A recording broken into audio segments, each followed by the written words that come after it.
Did you guys catch the Oscars last night? Actually, what am I talking about?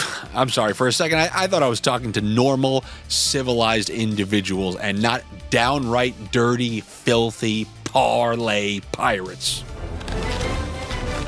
You weren't watching. Actually, maybe some of you were watching that. Some of you were able to get in your obscure offshore sportsbook bet, not on Best Picture, like Best Set Production, as you were sitting there like the frantic maniac that you are. The same frantic maniacs who are hitting me up on social media, putting all caps, "You lost me! You lost me this!" Think about that. Some guy who I've never known or never seen types in all caps, "You lost me this." When you're home at your dinner table, assuming you have any family members who even want to see you at this point, and somebody says, "Well, how'd you lose your money?" This guy Andy on YouTube. Wait. You lost your money because some guy on YouTube? You have to say yes to that. You know, I love when people, or sorry, not people, because we know that's not what a lot of you are, gargoyles. I love when they send me all caps, angry messages telling me how much money I lost a guy who I couldn't pick out of a criminal lineup. Oh my God, I lost a random complainer on YouTube who puts things in all caps money. How am I going to live with myself? Do you understand? You're doing the exact thing that I'm happy to see. Like if I see somebody cursing me out in all caps, do you think I want that person to win? You've actually told me something that has now made me happy. Somebody who I definitely want to lose. I know I made lose. Do you know how good that is?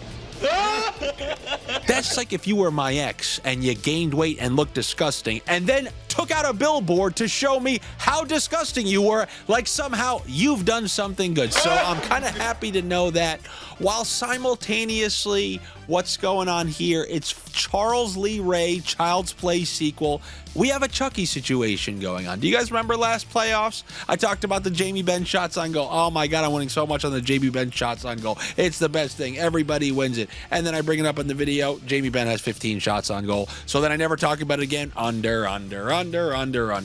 Well, with these videos, like including Friday, it has been nothing but steady wins with my line combinations. We have had one losing night since the return to play, one in like the last 14. We had a plus 20 night on Sunday night. Friday, when the picks on the video were awful, we had a double-digit unit night. I know the Patreon folk watch these videos. Let these people know in the comments that, because I come in with a happy disposition because I know I've won for them, but then I remember, oh yeah, the all caps guys are probably pretty pissed about some donkey line that I talked about. But with that said, I will try to match what's going on with the success on the Patreon with what's going out on these videos, and we will start that today, where we may potentially have some real hockey on the docket. There's a game here that you don't have to bet on everything. Every once in a while, you can sit back and do something called enjoying. There is a potential enjoyable game on this slate. We have the defending Stanley Cup champions playing their rivals, the Tampa Bay Lightning, two back-to-back juggernauts.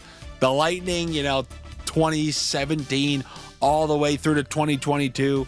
And then ever since then, the Florida Panthers and the Lightning are playing their absolute best by a mile hockey of the year. They are holding other teams, all of them, down. I mean, you're talking about Washington, 1 goal, Calgary. Did they get shut out, or was it 1 goal? They're doing a great job defensively, and they're getting enough still offensively. And dare I say, we're seeing a return to true form for Andrei Vasilevsky. And then on the other side, you know the deal with the Panthers.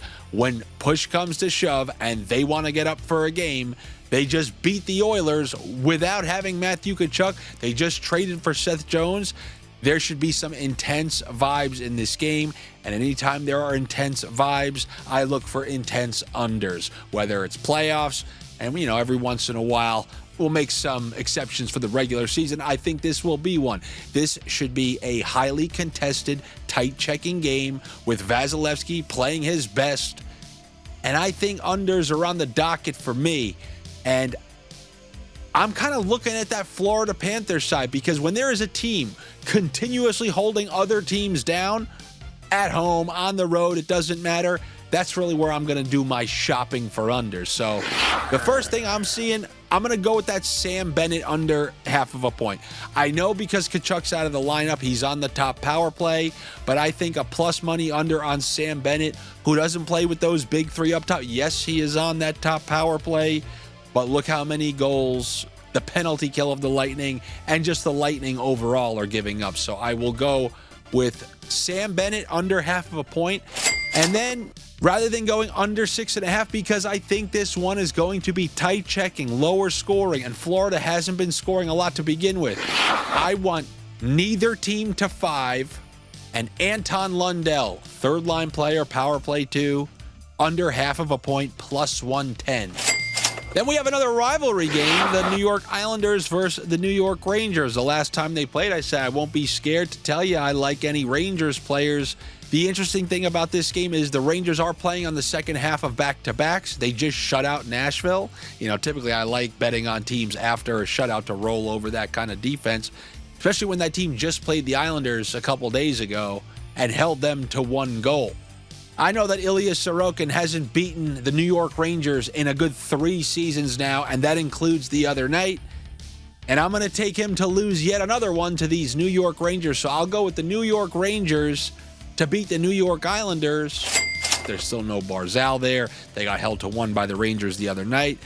We'll see how it goes, but I like fading the Islanders in that particular game. And then, you know, because Vincent Trocheck forgot how to register points, I think the new tandem that's worth a click is JT Miller, Mika Zibanejad. They've came through in every single game since the return, I think, every single game since the return from the Four Nations. And if they're showing us a plus money, then I do not mind taking that against the New York Islanders. Speaking of plus money, speaking of when you click 2 guys and put those names together, throw down the 1 symbol, because you click one, you click the other, you get the Montreal Canadiens at home against the Buffalo Sabres. These 2 teams just played a couple nights ago, but did Suzuki and Caufield hit in that game? Oh, yes, they did. And they hit in the game before that, and they hit quite frequently. And as long as they're showing me a plus, that's one that I'm going to take. And then we got Washington and Ottawa, playing a game in Washington where they came out of the break and it was all fun and games. They're scoring 5 goals, 7 goals. Now they're on a big homestand and they haven't topped more than, I think, 1 goal in their last 3 games. All losses. So they're in a little offensive funk right now.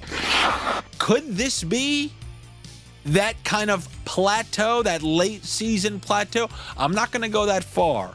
But when a team is struggling, the same way I'm trying to pick some unders with the Florida Panthers simply because of how well Vasilevsky's playing, I'm going to go with the under 3.5 goals for the Washington Capitals in this game against the Ottawa Senators. And I know you're always looking to kind of make that a plus. I always try to give you something to make that a plus. And what I'm going to be taking in this one, Connor McMichael, under half of a point with that under 3.5 goals. Connor McMichael's on the second line. He's not on the top power play, and he's your best chance if you want to take that under 3.5 and flip it to a plus money bet. And just like I took Sam Bennett for an under half of a point of plus money, I'm also going to do that with Pierre-Luc Dubois, under half of a point. I mean, most of this season, you click his under, you're not getting plus money. In this game against the Senators, I guess I've come a long way in life, taking any sort of under against a Scam 5 member who I used to, call a roller hockey team just like the Devils. But this Ottawa team, I don't know, they've been playing these games a little bit differently. So I'm going to go with that under half of a point for Pierre-Luc Dubois. And one thing I always got to remember to do, I don't know why I always forget, I got to throw you some sort of pirate parlay. And if you remember something that I definitely taught you guys last season, if you're looking for high-priced payouts in the NHL, you got to try to predict which games are going to have ruckus. And when you ask me, what do you mean by ruckus? Go look at that Pittsburgh-Toronto game from yesterday. You want to know what ruckus looks like? That's ruckus. Oh, it's 4-3 and now it's 4-4, 5-4. That's overtime, 6-5. That's ruckus, because those multi-point performances allow you to obviously cook up some high-priced payouts, including, like if you try that once again with the Toronto Maple Leafs, who are going to be playing the San Jose Sharks. San Jose, one of those teams, it could be a 1-0 slow, boring game, or you can get some ruckus out there. Let's go with Macklin Celebrini for 2 points. And then on the other side, William Nylander after that overtime winner for 2 points. That's a plus 1,000 bet right there. So that's how we will end your day with a Pirate Parlay. All right, everybody. Good luck to you. Better luck to me. Do me a couple tree favors, a couple 3 things. Make sure you engage with these videos. And obviously, I mean, they should be selling themselves at this point, but you're talking about like plus 40 in the last 4 days alone. What does plus 40 mean, by the way? It means if you did $1 on every bet, you're up 40. If you did $10 on every bet, you're up 400. If you did 100 on every bet, you're up 4,000. And that's just in the last 5 days. And that's with my line combos over on the Patreon. So you can join up if you want. If you think this is all just some big lie, I'm just lying, then I'm going to go to hell. And I'm going to be happy to be there if I'm lying. But it's the truth. I have people texting me. People I didn't even know. I have friends who I didn't even know are on the Patreon. I just got a text last night.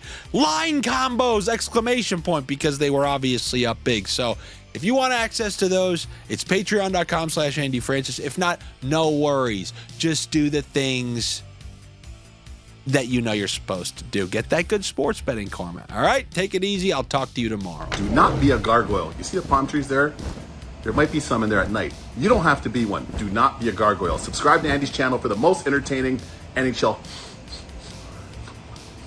Sniffs on YouTube. Make sure you do it.